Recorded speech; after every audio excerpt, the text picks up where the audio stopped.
నెల్లూరు జిల్లా తోటపల్లి గూడూరు మండలం పేడూరు గ్రామంలో సర్వేపల్లి నియోజకవర్గ బీసీ సంక్షేమ సంఘం ఆధ్వర్యంలో మీడియా సమావేశం నిర్వహించారు. ఈ సమావేశంలో రాష్ట్ర, జిల్లా బీసీ సంఘం నాయకులు పాల్గొన్నారు. ఈ సందర్భంగా రాష్ట్ర బీసీ సంఘం అధ్యక్షులు కె శంకర్రావు మాట్లాడుతూ దేశవ్యాప్తంగా కులగణన చేపట్టకపోవడంతో బీసీలకు తగిన న్యాయం జరగడం లేదని, అన్ని రంగాలలో బీసీలు వెనుకబడి ఉన్నారని ఆవేదన వ్యక్తం చేశారు. ఈ విషయమై 18 రాజకీయ పార్టీలు, 22 రాష్ట్రాల ప్రజా సంఘాలు ఆయా ప్రభుత్వాలకు విజ్ఞప్తి చేసినప్పటికీ ఆచరణలో అమలు కావడం లేదన్నారు. అనంతరం జిల్లా అధ్యక్షులు పలమాల శ్రీహరి, సర్వేపల్లి నియోజకవర్గ బీసీ సంక్షేమ సంఘం అధ్యక్షులు నిమ్మల రమేష్లు మాట్లాడారు. అన్ని రంగాలలో బీసీలకు తగిన రిజర్వేషన్ కల్పించాలని కోరారు. చివరగా రాష్ట్ర, జిల్లా నేతలను శాలువాలతో ఘనంగా సన్మానించారు. ఈ కార్యక్రమంలో స్టేట్ యూత్ ప్రెసిడెంట్ జి ద్వారకాసూరి, నియోజకవర్గ బీసీ నేతలు పాల్గొన్నారు. ఇప్పుడు మన సర్వేపల్లి నియోజకవర్గంలో నూతనంగా నేను బాధ్యతలు తీసుకొని ఒక 2 నెలలు అవుతామండి. అదేవిధంగా 5 మండలాల కమిటీలు కూడా వేయడం జరిగింది. ఇంకా రాబో రోజుల్లో పూర్తి స్థాయి, గ్రామ స్థాయి నుంచి ఈ కమిటీలు పూర్తి చేసి మన బీసీల బలోపేతానికి బాగా కృషి చేస్తామని, అదేవిధంగా ఎన్నో ఏళ్ల నుంచి మన బీసీలు అనగదొక్కుతున్న ఈ అగ్రకులాల నుంచి మన బీసీలని కాపాడుకోవడానికి ఈ బీసీల ఎన్నో కుల సంఘాలు ఉన్నాయి. అదేవిధంగా అన్ని కుల సంఘాలను ఒక తాటి మీదకి తీసుకొచ్చి రాబో రోజుల రాజ్యాధికారం సాధించుకునేదానికి మేము తప్పకుండా కృషి చేస్తాం. అదే కాకుండా ఇక్కడ మా సర్వేపల్లి నియోజకవర్గానికి సపోజ్ తీసుకుంటే 65% మా బీసీ ఓటు బ్యాంక్ ఉంది. ఓన్లీ ఓటు బ్యాంక్గానే వాడుకుంటా ఉన్నారు మమ్మల్ని. కష్టపడేది, గ్రౌండ్ వర్క్ చేసేదంతా ఒక బీసీ నాయకులు. తర్వాత అధికారం వచ్చిన తర్వాత అనుభవించేది మాత్రం ఒక ఓసీకి సంబంధించి కుర్చీలో కూర్చుంటారు వచ్చి. అదే కాకుండా ఇప్పుడు మన ముట్కూరు కోర్టు విషయం తీసుకోండి, కనీసం 2000 మంది మన బీసీ అక్క చెల్లెమ్మలు, అన్నదమ్ముళ్ళు రోజువారి కూలి కింద పనికి వెళ్తూ ఉంటారు. 250 రూపాయలు పొద్దున్న 8 గంటలకి అక్కడికి పనికి వెళ్తే సాయంత్రం 5 గంటల దాకా 250 రూపాయలకి కూలికి వాళ్ళు చేస్తూ ఉన్నారు. నిద్రలేసి సాయంత్రం దాకా అలాగా బొగ్గులో కష్టపడి పనిచేస్తున్న 250 రూపాయలు వస్తుంది. మన బీసీ సోదరులు ఇప్పుడు దాకా దాని మీద ప్రశ్నించేదానికి ఎవరు వెళ్ళలేదు.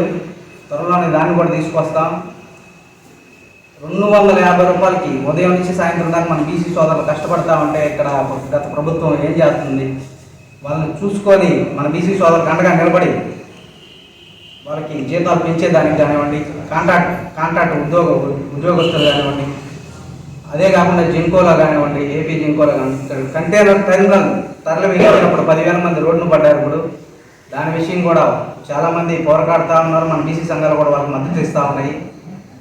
అంతేకాకుండా మన బీసీల సమస్యల పట్ల ప్రతి గ్రామంలో ఏ బీసీకి అగ్రకులాల నుంచి ఏ ఆపద వచ్చినా మన బీసీ సంఘాలన్నీ కలిసికట్టుగా ఉండి వాళ్ళకి అండగా నిలబడతామని ఈ సభాముఖంగా మీకు తెలియజేస్తా ఉన్నాం. మెయిన్గా అడిగేది బీసీ సంక్షేమ సంఘం కుల జనగణన. అంటే ఆ కుల జనగణన బయటకు వస్తే, అంటే అది ఎవరెవరు ఎంతమంది ఉన్నారనే కరెక్ట్ డేటా ఏ రోజైతే బయటకు వస్తుందో అప్పుడే మనకి క్లియర్ కట్గా ఎవరెవరికి ఎంతెంత పోవాలనేది మేమే చెప్తాం. మాకేమి ఓసీలు ఎంతమంది ఉంటే అన్ని ఇచ్చేయండి. ఓసీలు సపోజ్ 50% ఉన్నారంటే ఇది 50% ఓసీస్, వీ డోంట్ మైండ్. 90% ఉన్నారు OCs, give it 90%. Based on population, caste wise ఒకసారి టోటల్గా డేటా తీయండి. ఎందుకు తీయట్లేదు? మీరు చెప్తున్నారు కదా 80%, 90% ఓసీస్ ఉంటే 90% ఇవ్వండి అని చెప్తున్నాం కదా. సేమ్ బేసిస్లో బేస్డ్ ఆన్ పాపులేషనే మాకు కూడా రాజకీయ రిజర్వేషన్ ఉంటే కానీ మాకు బాగుపడే ఆవశ్యకత ఎటువంటిది ఉండదు. లాస్ట్ 70-75 ఇయర్స్ నుంచి మనం చూస్తే ఎస్సీ, ఎస్టీ, బీసీలు ఎలా ఉన్నారంటే ఈరోజు కూడా అలాగే ఉన్నారు. మరి రిజర్వేషన్ వల్ల అట్లీస్ట్ కొంతమంది అయినా కూడా ఈ ఎంప్లాయ్మెంట్లో కానీ మిగతా వాటిలో ఎంతో కొంత వృద్ధిలోకి వచ్చింది. మరి అది కూడా తొక్కేశారు. ఏ విధంగా తొక్కేశారా అంటే 1990లో రిఫార్మ్స్ అనేది ఒకటి తీసుకొచ్చి ప్రైవేటైజ్ చేసి ఆ ఎంప్లాయ్మెంట్ కూడా లేకుండా ఏ విధంగా రిజర్వేషన్ కిల్ చేయాలి అని చెప్పి ఈ విధంగా మనల్ని ఈ ప్రైవేటైజేషన్ తీసుకొచ్చారు. మరి ఎస్సీ, ఎస్టీస్ అట్రాసిటీ ఉంటే ఈరోజు ఎంతో కొంత భయపడుతున్నారు. మరి బీసీల పైన జరిగే దాడులు విపరీతంగా ఉన్నాయి. మరి వాళ్ళకు కూడా అదే చట్టాన్ని ఇమీడియట్గా తీసుకురావాలనేది బీసీ ఇకపోతే మేము అడిగేది కుల జనగణన అడుగుతుంటే 10% ఓసీకి రిజర్వేషన్ పెట్టేది ఎకనామికల్లీ వీకర్ సెక్షన్ అది ఎంతవరకు న్యాయం? బీహార్ డేటా తీసుకుంటే వాళ్ళు 16% ఉంటే దాంట్లో యాక్చువల్గా పూర్ ఎకనామికల్లీ వీకర్ ఉండేది 6 to 7% ఉంటే వాడికి 10% అలా ఇస్తాం. ఏ బేసిస్ పైన ఇస్తాం? ఇటువంటి ఎన్ని అవకాశాలు మేము అడగడం లేదు కాబట్టి అసలు ఎవరు పొలిటికల్గా కూడా ఎవరు దాని గురించి ఈవెన్ బీసీస్ దాని వాయిస్ లేకుండా గవర్నమెంట్ ప్రొఫెషనల్ కాలేజెస్లో చాలా వరకు మేనేజ్మెంట్ కూడా అయింది అని అంటున్నాను. అంటే బీసీ రిజర్వేషన్ బీసీ ఎస్సీ పోలేదు.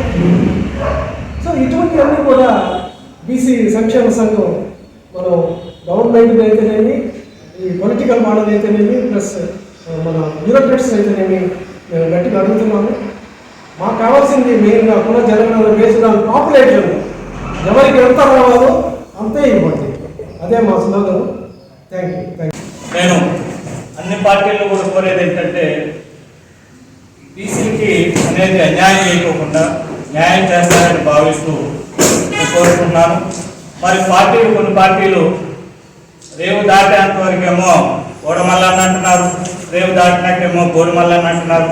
అలా లేకుండా ఉంటారని చెప్పని నేను ఆశిస్తూ మా బీసీలకు న్యాయం చేస్తారని కోరుకుంటూ సెలవు తీసుకుంటాను. ఎన్ఎల్ హాస్పిటల్స్ అత్యుత్తమ వైద్య సేవలు సామాన్యులకు అందుబాటులో. అపార అనుభవం గల వైద్య నిపుణులు doctor Nagendra Prasad Kulari, managing director, గుండె వ్యాధి వైద్య నిపుణులు గారి ఆధ్వర్యంలో cardiology, neurology, surgical gastroenterology, orthopaedic, ప్రసూతి మరియు గైనకాలజీ, పల్మనాలజీ, జనరల్ మెడిసిన్ మరెన్నో పలు విభాగాల వైద్య సేవలు. అత్యాధునిక ఎక్విప్మెంట్ గల ఐసీయూ, ఆపరేషన్ థియేటర్, క్యాథ్లా, 24/7 ఎమర్జెన్సీ మరియు క్రిటికల్ కేర్, అడ్వాన్స్డ్ మిషనరీ గల ల్యాబ్, సిటీ స్కాన్, ఎక్స్రే, అన్ని కంపెనీల హెల్త్ ఇన్సూరెన్స్ సౌకర్యం కలదు. అందరికీ అందుబాటులో అత్యాధునిక వైద్య సేవలు అతి తక్కువ ఖర్చులో. ఎన్ఎల్ హాస్పిటల్స్, పివిఆర్ కళ్యాణ మండపం ఎదురుగా, అన్నమయ్య సర్కిల్ దగ్గర, మాగుంట లేఅవుట్, నెల్లూరు.